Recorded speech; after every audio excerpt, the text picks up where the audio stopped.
Hi guys, ಎಲ್ಲರಿಗೂ ಕೂಡ welcome back to the ಅಂದರ್ ವಿಡಿಯೋ ಅಂತಾನೆ ಹೇಳ್ಬೋದು. ನಮ್ಮ ಬಿಗ್ ಬಾಸ್ ಕನ್ನಡ ಸೀಸನ್ 13 ಕಡೆಯಿಂದ ಒಂದು ಇಂಪಾರ್ಟೆಂಟ್ ಆಗಿರುವಂತಹ ಮಾಹಿತಿ ಬರ್ತಾ ಇದೆ. ಅದು ಕೂಡ ನಿಮಗೆಲ್ಲರಿಗೂ ಕೂಡ ಗೊತ್ತಿರೋ ಹಾಗೆ ಈ ಒಂದು ಸೀಸನ್ ಅಲ್ಲಿ ಕಾಮನ್ ಪೀಪಲ್ ಗಳಿಗೆ ಅವಕಾಶವನ್ನು ಕೂಡ ಕೊಟ್ಟಿದ್ದಾರೆ ಒಂದು ಬಿಗ್ ಬಾಸ್ ಮನೆಗೆ ಎಂಟ್ರಿ ಆಗಲು. ಅದಕ್ಕಿಂತ ಮೊದಲು ಹಲವಾರು ಕೂಡ ಪ್ರೊಸೆಸ್ಗಳು ಕೂಡ ಇರ್ತವೆ. ಅದರಲ್ಲಿ ಮೊದಲನೇದಾಗಿ ನೋಡ್ತಾ ಹೋಗೋದಾದ್ರೆ ಆನ್ಲೈನ್ ಆಡಿಷನ್ ಅನ್ನ ಸಬ್ಮಿಟ್ ಮಾಡಲು ನಿಮಗೆ ಎಲ್ಲರಿಗೂ ಕೂಡ ಅವಕಾಶವನ್ನು ಕೂಡ ಕೊಟ್ಟಿದ್ರು. ಅದಾದ ನಂತರ ಹಲವಾರು ಜನರು ಆ ಒಂದು ಆನ್ಲೈನ್ ಆಡಿಷನ್ ಅನ್ನ ಸಬ್ಮಿಟ್ ಮಾಡಿದ್ರೆ ಅಂತ ಅನ್ಕೊಂಡಿದ್ರಿ. ಎಲ್ಲರೂ ಕೂಡ ವೇಟ್ ಮಾಡ್ತಾ ಇದ್ದಿದ್ದು, ನಾವು ಆಡಿಷನ್ ಅನ್ನು ಮಾಡಿ ಹಾಕಿದ್ವಿ, ಇನ್ನು ಮುಂದಿನ ಪ್ರೊಸೆಸ್ ಏನು, ಯಾವ ರೀತಿಯಾಗಿ ನಮ್ಮನ್ನ ಸೆಲೆಕ್ಟ್ ಮಾಡ್ತಾರೆ, ನಾವು ಸೆಲೆಕ್ಟ್ ಆಗಿದ್ವಾ ಇಲ್ವಾ ಅನ್ನುವಂತ ಪ್ರಶ್ನೆ ನಿಮ್ಮೆಲ್ಲರ ತಲೆಯಲ್ಲೂ ಕೂಡ ಕಾಡ್ತಾ ಇತ್ತು. ಈಗ ಅದಕ್ಕೆ ಸಂಬಂಧಪಟ್ಟಂತ ಒಂದು ಇಂಪಾರ್ಟೆಂಟ್ ಆಗಿರುವಂತಹ ಮಾಹಿತಿ ಬಂದಿದೆ.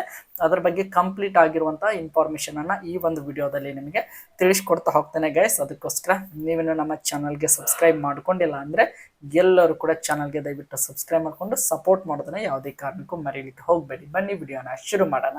ನಿಮಗೆಲ್ಲರಿಗೂ ಕೂಡ ಗೊತ್ತಿರೋ ಹಾಗೆ ಆಲ್ಮೋಸ್ಟ್ ಅಲ್ಲ ಆನ್ಲೈನ್ ಆಡಿಷನ್ ಸಬ್ಮಿಟ್ ಮಾಡಿ ಆಲ್ಮೋಸ್ಟ್ ಅಲ್ಲಿ ಒಂದು 15ರಿಂದ 20 ದಿನ ಆಗ್ತಾ ಬಂತು. ಯಾವುದೇ ರೀತಿಯಾಗಿ ಬಿಗ್ ಬಾಸ್ ತಂಡದಿಂದ ಏನು ಕೂಡ ರೆಸ್ಪಾನ್ಸ್ ಇರಲಿಲ್ಲ.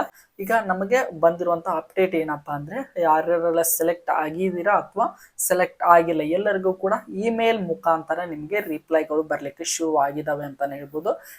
ನೀವು ಸೆಲೆಕ್ಟ್ ಆಗಿದ್ರು ಕೂಡ ಇಮೇಲ್ ಮುಖಾಂತರನೇ ರಿಪ್ಲೈ ಬರ್ತದೆ. ಅದರ ಜೊತೆಗೆ ಸೆಲೆಕ್ಟ್ ಆಗಿಲ್ಲ ಅಂದ್ರೂ ಕೂಡ ಇಮೇಲ್ ಮುಖಾಂತರವೇ ರಿಪ್ಲೈ ಬರ್ತದೆ ಅಂತಾನೆ ಹೇಳ್ಬೋದು. ಆಲ್ಮೋಸ್ಟ್ ಅಲ್ಲಿ ನೋಡ್ತಾ ಹೋಗೋದಾದ್ರೆ ನೀವು ಆನ್ಲೈನ್ ಆಡಿಷನ್ ಸಬ್ಮಿಟ್ ಮಾಡುವಂತ ಸಮಯದಲ್ಲಿ ನೀವು ಇಮೇಲ್ ಅನ್ನ ಎಲ್ಲರೂ ಕೂಡ ಕೊಟ್ಟೇ ಇರ್ತೀರಾ. ಆ ಒಂದು ಇಮೇಲ್ಗೆ ಈಗ ರಿಪ್ಲೈಗಳು ಬರ್ಲಿಕ್ಕೆ ಶುರು ಆಗಿದಾವೆ ಅಂತಾನೆ ಹೇಳ್ಬೋದು.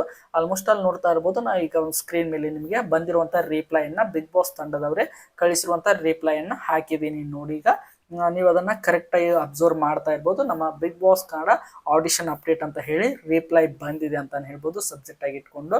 ಅದರಲ್ಲಿ ನೀವು ನಮ್ಮ ಬಿಗ್ ಬಾಸ್ ಸೀಸನ್ 13 ಮೇಲೆ ತೋರಿಸಿರುವಂತಹ ಪ್ರೀತಿ, ವಿಡಿಯೋ ಮಾಡಲು ನೀವು ಹಾಕಿದಂತ ಶ್ರಮಕ್ಕೆ ನಾವು ತುಂಬಾ ಆಭಾರಿಯಾಗಿದ್ದೇವೆ.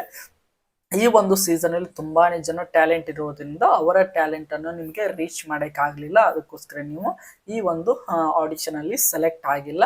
ನಿಮಗೆ ಮುಂದಿನ ಫ್ಯೂಚರ್ಗೆ ಶುಭವಾಗಲಿ ಅಂತ ಹೇಳಿ ನಮ್ಮ ಬಿಗ್ ಬಾಸ್ ತಂಡದವರಿಂದ ಈ ರೀತಿಯಾಗಿ ಮೇಲ್ ಬಂದಿದೆ ಅಂತ ಹೇಳ್ಬೋದು. ಇದು ಸೆಲೆಕ್ಟ್ ಆಗದೆ ಇರೋರ್ದು ಮೇಲ್ ಬಂದಿದೆ ಅಂತ ಹೇಳ್ಬೋದು. ಅದರ ಜೊತೆಗೆ ಸೆಲೆಕ್ಟ್ ಆಗಿರೋರ್ದು ಇನ್ನು ಯಾವುದೇ ರೀತಿಯಾಗಿ ಮೇಲ್ಗಳು ಬರ್ತಾ ಇಲ್ಲ. ಅದಕ್ಕೆ ಮುಂದಿನ ಪ್ರೊಸೆಸ್ಗೆ ಅವರನ್ನ ಕಾಂಟ್ಯಾಕ್ಟ್ ಮಾಡುವಂತ ಒಂದು ವಿಚಾರವೂ ಕೂಡ ನಮಗೆ ಈಗ ಬಂದಿದೆ ಅಂತ ಹೇಳ್ಬೋದು. ಅಂದ್ರೆ ಯಾರ್ಯಾರೆಲ್ಲ ಸೆಲೆಕ್ಟ್ ಆಗಿದ್ರೆ ಅವರಿಗೆ ಮೇಲ್ ಮುಖಾಂತರ ರಿಪ್ಲೈ ಮಾಡಿ ಅವರನ್ನು ಈ ಒಂದು ಮೇಲ್ ಅನ್ನ ಯಾರಿಗೂ ಕೂಡ ಹೇಳ್ಬೇಡಿ ಅನ್ನುವಂತ ವಿಚಾರವನ್ನು ಕೂಡ ಅವರಿಗೆ ಹೇಳಿರುವಂತಹ ಸಾಧ್ಯತೆ ಇರೋದ್ರಿಂದ ಸೆಲೆಕ್ಟ್ ಆಗಿರೋರು ಎಲ್ಲಿ ಕೂಡ ಪಬ್ಲಿಕ್ ಆಗಿಲ್ಲ. ಅವರಿಗೆ ಒಂದು ನಮ್ಮ ಬಿಗ್ ಬಾಸ್ ತಂಡದವರು ಯಾರು ಕೂಡ ಹತ್ರ ಈ ಒಂದು ವಿಷಯವನ್ನ ಶೇರ್ ಮಾಡಬೇಡಿ ಅಂತ ಹೇಳಿರುವಂತ ಸಾಧ್ಯತೆ ಕೂಡ ಇರೋದ್ರಿಂದ ಮೇಲ್ ಬಂದ್ಮೇಲೆ ಅವರು ಸೆಲೆಕ್ಟ್ ಆಗಿರೋರನ್ನ ಅವರು ಕಾಂಟ್ಯಾಕ್ಟ್ ಮಾಡಿ ಹಲವಾರು ರೀತಿಯಾಗಿ ಮೊಬೈಲ್ ಅಲ್ಲಿ ಕಾಂಟ್ಯಾಕ್ಟ್ ಮಾಡಿ ಅವರ ಬಗ್ಗೆ ಹಲವಾರು ರೀತಿಯ ಇನ್ಫಾರ್ಮೇಶನ್ ಅನ್ನು ಕೂಡ ನಮ್ಮ ಬಿಗ್ ಬಾಸ್ ತಂಡದವರು ತೆಗೆದುಕೊಳ್ಳುವಂತ ಸಾಧ್ಯತೆ ಇರ್ತದೆ ಅಂತ ಹೇಳ್ಬೋದು. ಅದಾದ ನಂತರ ನೋಡ್ತಾ ಹೋದಾದ್ರೆ ಅಲ್ಲಿ ಕೂಡ ಅವರು ಸೆಲೆಕ್ಟ್ ಆದರೆ ಅವರನ್ನ ನೇರವಾಗಿ ಫೇಸ್ ಟು ಫೇಸ್ ಒಂದು ಕಾಂಟ್ಯಾಕ್ಟ್ ಮಾಡುವಂತ ಸಾಧ್ಯತೆ ಕೂಡ ಇರ್ತದೆ. ಈಗ ಅದರ ಬಗ್ಗೆ ಬಿಡೋಣ. ಸೆಲೆಕ್ಟ್ ಆಗದೆ ಇರೋರಿಗೆ ನಾನು ಹೇಳಿದ ರೀತಿಯಾಗಿ ಒಂದು ರಿಪ್ಲೈ ಕೂಡ ಬಂದಿದೆ ಅಂತ ಹೇಳ್ಬೋದು. ಆಲ್ಮೋಸ್ಟ್ ಅಲ್ಲಿ ಈ ಒಂದು ವಾರದ ಒಳಗೆ ಯಾರ್ಯಾರೆಲ್ಲ ಆನ್ಲೈನ್ ಆಡಿಷನ್ ಸಬ್ಮಿಟ್ ಮಾಡಿದ್ರೆ ಅದನ್ನೆಲ್ಲವನ್ನು ಕೂಡ ನಮ್ಮ ಬಿಗ್ ಬಾಸ್ ತಂಡದವರು ನೋಡ್ತಾ ರಿಜೆಕ್ಟ್ ಆದವರಿಗೆ ಮೇಲ್ ಅನ್ನು ಕೂಡ ಕಳಿಸ್ತಾರೆ ಅನ್ನುವಂತ ಮಾಹಿತಿ ಬಂದಿದೆ. ಅದರ ಜೊತೆಗೆ ನೋಡ್ತಾ ಹೋಗೋದಾದ್ರೆ ಇನ್ನೇನು ಅತಿ ಶೀಘ್ರದಲ್ಲಿ ನಮ್ಮ ಬಿಗ್ ಬಾಸ್ ಕನ್ನಡ ಸೀಸನ್ 13 ಅಗ್ನಿ ಪರೀಕ್ಷೆ ಕೂಡ ಶುರುವಾಗಲಿದೆ. ಅಂದ್ರೆ ಈ ಒಂದು ಆನ್ಲೈನ್ ಆಡಿಷನ್ ಅಲ್ಲಿ ಸೆಲೆಕ್ಟ್ ಆಗಿರೋರಿಗೆ ಅದರಲ್ಲಿ ತುಂಬಾನೇ ಜನರು ಕೂಡ ಸೆಲೆಕ್ಟ್ ಆಗ್ತಾರೆ. ಬಿಗ್ ಬಾಸ್ ಮನೆಗೆ ಕಳಿಸಲು ಮಾತ್ರ ಒಂದು ಆಲ್ಮೋಸ್ಟ್ ಅಲ್ಲಿ 4ರಿಂದ 5 ಜನ ಕಂಟೆಸ್ಟೆಂಟ್ಗಳು ಹೋಗುವಂತ ಸಾಧ್ಯತೆ ಇರ್ತದೆ. ಅವರನ್ನ ಫಿಲ್ಟರ್ ಮಾಡುವಂತ ಒಂದು ಕಾನ್ಸೆಪ್ಟ್ ಅಗ್ನಿ ಪರೀಕ್ಷೆ ಆಗಿರೋದ್ರಿಂದ ಅಗ್ನಿ ಪರೀಕ್ಷೆಯು ಕೂಡ ಯಾವಾಗ ಅಗ್ನಿ ಪರೀಕ್ಷೆಯು ಕೂಡ ಅತಿ ಶೀಘ್ರದಲ್ಲಿ ಬರಲಿದೆ ಅನ್ನುವಂಥ ಮಾಹಿತಿ ಬಂದಿದೆ. ಅದ್ರ ಬಗ್ಗೆ ನಿಮಗೆ ನೆಕ್ಸ್ಟ್ ವಿಡಿಯೋನು ಕೂಡ ನಾನು ಮಾಡಿ ಹಾಕ್ತೇನೆ.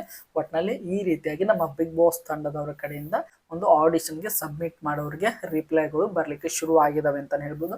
ನೀವು ಕೂಡ ಸಬ್ಮಿಟ್ ಮಾಡಿದ್ದೀರಾ, ಅಕಸ್ಮಾತ್ ನಿಮಗೆ ಯಾವ ರೀತಿಯಾಗಿ ರಿಪ್ಲೈ ಬಂದಿದೆ, ನೀವು ಸೆಲೆಕ್ಟ್ ಆಗಿದ್ದೀರಾ ಇಲ್ವಾ ಅಂತ ಹೇಳಿ ನೀವು ಕಮೆಂಟ್ ಬಾಕ್ಸಲ್ಲಿ ಕಮೆಂಟ್ ಮಾಡಿ ಅಂತ ಹೇಳ್ತಾ, ಇದೇ ರೀತಿಯಾಗಿ ನಮ್ಮ ಬಿಗ್ ಬಾಸ್ ಕನ್ನಡ ಸೀಸನ್ 13 ಪ್ರತಿಯೊಂದು ಅಪ್ಡೇಟ್ಗಳನ್ನು ಪಡೆಯಲು ನಮ್ಮ ಚಾನಲ್ಗೆ ಸಬ್ಸ್ಕ್ರೈಬ್ ಮಾಡಿಕೊಂಡು ಸಪೋರ್ಟ್ ಮಾಡೋದನ್ನು ಯಾವುದೇ ಕಾರಣಕ್ಕೂ ಮರೀಲಿಕ್ಕೆ ಹೋಗಬೇಡಿ ಗೈಸ್ ಅಂತ ಹೇಳ್ತಾ ಮತ್ತೆ ಮುಂದಿನ ವಿಡಿಯೋದಲ್ಲಿ ಸಿಗೋಣ. ಎಲ್ಲರಿಗೂ ಕೂಡ ಧನ್ಯವಾದಗಳು.